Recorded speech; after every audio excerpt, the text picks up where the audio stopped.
সূরা ইয়াসিনের 12 নম্বর আয়াত। এই আয়াতে কারিমার ভিতরে আল্লাহ তাআলা এমন কথা বলেছেন, আপনি যদি আল্লাহর প্রতি বিশ্বাস রাখেন, আপনি যদি মুমিন হয়ে থাকেন, আপনার অন্তর ফেটে যাওয়ার কথা আল্লাহর ভয়ে। আল্লাহ সুবহানাহু ওয়া তাআলা এখানে বলেছেন, ইন্না নাহনু নুহয়িল মাউতা ওয়া নাকতুবু মা কদ্দামু ওয়া আসারহুম। আল্লাহ তাআলা বলতেছেন, হে আমার বান্দারা, নিশ্চয়ই আমি আল্লাহ তাআলা নুহয়িল মাউতা, মরা মানুষদেরকে আমি জিন্দা করব। হে আমার বান্দারা, যারা মরে গেছে তোমরা কখনোই এটা মনে করবে না যে তাদের কিসসা খতম হয়ে গেছে, তাদের ভেজাল শেষ হয়ে গেছে। বিষয়টি এমন নয়।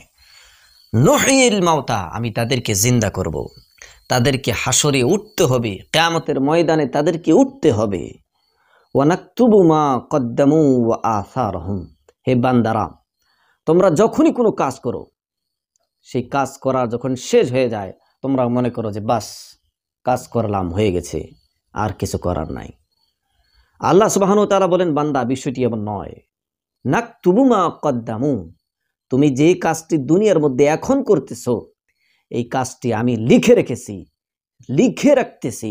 আর কদ্দামু, সেটা তোমার পরকালের জন্য চলে গেছে। তুমি কাম করলে দুনিয়ায় বসে, তোমার এই কাম পরকালের জন্য উপস্থিত হয়ে গেছে, আগে তোমার পৌঁছে গেছে সে কাম, হাসরের ময়দানের জন্য রেডি হয়ে আছে, হিসাবের জন্য। আমরা যদি কোনো শয়তানি কাজ করি, যখন কোনো শয়তানি কাজ করি, সেই কাজটা করার জন্য শুধু এতটুকুন সময় আমরা ওয়েট করি, চিন্তা ভাবনা করি যে এতটুকুন সময় যাতে কেউ না দেখে, যতক্ষণ পর্যন্ত আমি এই খারাপ কাজটা করতেছি। মনে করেন জিনা করতেছেন, আপনার ভয় হয়তো, আপনার অন্তরে হয়তো ভয় এতটুকুন সময় থাকে যতটুকুন সময় আপনি জিনার মধ্যে লিপ্ত হয়ে আছেন, যাতে মানুষ না দেখে, সম্মানের কি হবে।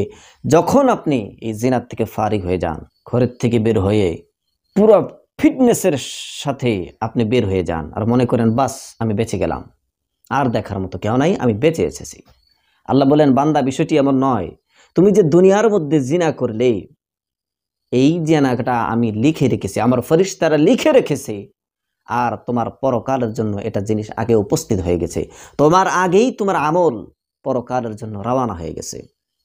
ওয়া আসারহুম, এ বান্দা, তোমার শুধু ওই কাজটি আমি লিখে রেখে নাই, ওয়া আসারহুম, তার আসরগুলো।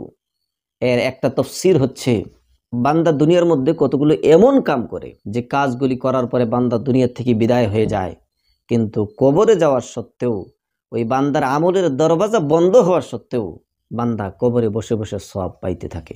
যেমন মনে করেন, একজন আল্লাহর বান্দা মাদ্রাসা খুলে দিছে, সেই মাদ্রাসার মধ্যে বাচ্চারা কোরআনের তালিম যে শিখতেছে, সে কবরবাসী কবরে শুয়ে শুয়ে এই কোরআন তেলাওয়াতের সওয়াব পাইতে থাকবে।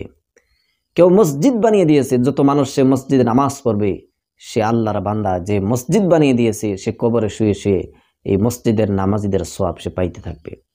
এটা হচ্ছে ভালোর মধ্যে আসারহুম, ভালো জিনিস যদি কেউ ছেড়ে যায়, তার সওয়াব বান্দা কবরে বসে বসে পাইতে থাকবে। কিন্তু এর উল্টোটাও বড়ই মারাত্মক। এর উল্টোটা হচ্ছে এরকম যে আপনি একটা জুয়ার আড্ডা খুলে দিয়েছেন, দুনিয়ার থাকা অবস্থায় আপনি সেখান থেকে কিবা একটা পার্সেন্ট খাচ্ছেন প্রতি মাসে, প্রতিদিনে। হঠাৎ করে আপনার মৃত্যু হয়ে গেল, আপনি দুনিয়ার থেকে বিদায় হয়ে গেলেন, কিন্তু সে জুয়ার আড্ডা বন্ধ হয়নি, এখনও সেখানে জুয়া খেলা হয়, এখনও সেই জায়গায় জুয়ার আড্ডা হয়, মানুষেরা জুয়া খেলে, তাজ খেলে। আপনি যে কবরে চলে গেছেন, আপনি যে জুয়ার আড্ডা বানিয়ে গেছেন, যত মানুষ সেখানে জুয়া খেলবে, আপনি কবরে শুয়ে এসেছে, জুয়ার আড্ডার গুনাহের বোঝা আপনার কবরেও পৌঁছে যাবে। নাউযুবিল্লাহি মিন যালিক। নবী আকরাম সাল্লাল্লাহু আলাইহি ওয়াসাল্লামের একটা হাদিস, আল্লাহর হাবিব সাল্লাল্লাহু আলাইহি ওয়াসাল্লাম বলেছেন, মান সান্না সুন্নাতান হাসানাতান ফালাহু আজরুহা ওয়া আজরু মান আমিলা বিহা মিন বাদিহি মিন গায়রি আইয়ান কুসা মিন উজুরিহিম শাই ওয়া মান সান্না সুন্নাতান সাইয়্যাতান কানা আলাইহি উজরুহা ওয়া উজরু মান আমিলা বিহা মিন বাদিহি লা ইয়ানকুসু মিন আওজারিহিম শাইআ সুম্মা তালা ওয়া নাকতুবু মা কদ্দামু ওয়া আসারহুম।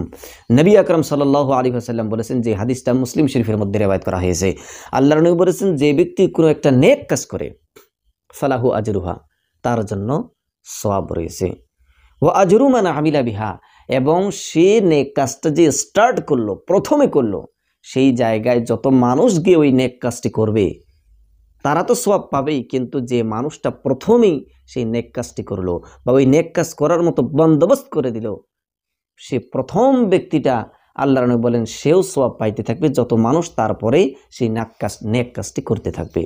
এমন করে আল্লাহর নবী বলেন কোনো মানুষ যদি একটি খারাপ কাজ করে, সে এই খারাপ কাজ করার কারণে সে মানুষ তো গুনাহগার হবেই, কিন্তু এরপরে যত মানুষ সেই খারাপ কাজটি করবে এই সমস্ত মানুষের গুনাহের বোঝাও সেই মানুষের উপরে এসে যাবে যে সর্বপ্রথম ওই খারাপ কাজটি শুরু করেছে। বড়ই মারাত্মক এই দুইটা জিনিস। এরপরে দ্বিতীয় নম্বর তফসির হচ্ছে যে আসার তোমার আসারগুলিও লিখে রাখা হয়।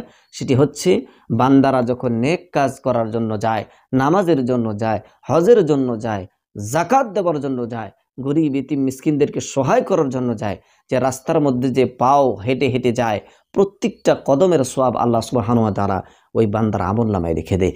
এমন করেই আপনি পাও দিয়ে হেঁটে হেঁটে কোনো সিনেমা হলে যাচ্ছেন, কোনো ফাংশনে যাচ্ছেন, কোনো থিয়েটারে যাচ্ছেন, জিনা করার জন্য যাচ্ছেন, মদ পান করার জন্য যাচ্ছেন, আপনি যে গুনাহের কাজগুলো করতেছেন আপনার গুনাহগুলি তো লেখা হচ্ছেই, এর সাথে সাথে আপনার ওই কদমগুলিও লিখে রাখা হচ্ছে যে কদমের দ্বারা আপনি হেঁটে হেঁটে কোন রাস্তা দিয়ে, কোন জায়গা দিয়ে, কোন ফাঁকা গলি দিয়ে, কোন চেপাগুলি দিয়ে আপনি সেই গুনাহের মধ্যে লিপ্ত হয়েছেন, সেই ফাঁকা গলির চাপা গলির আপনার পায়ের কদমের নিশানগুলো পর্যন্ত লিখে রাখা হয়েছে।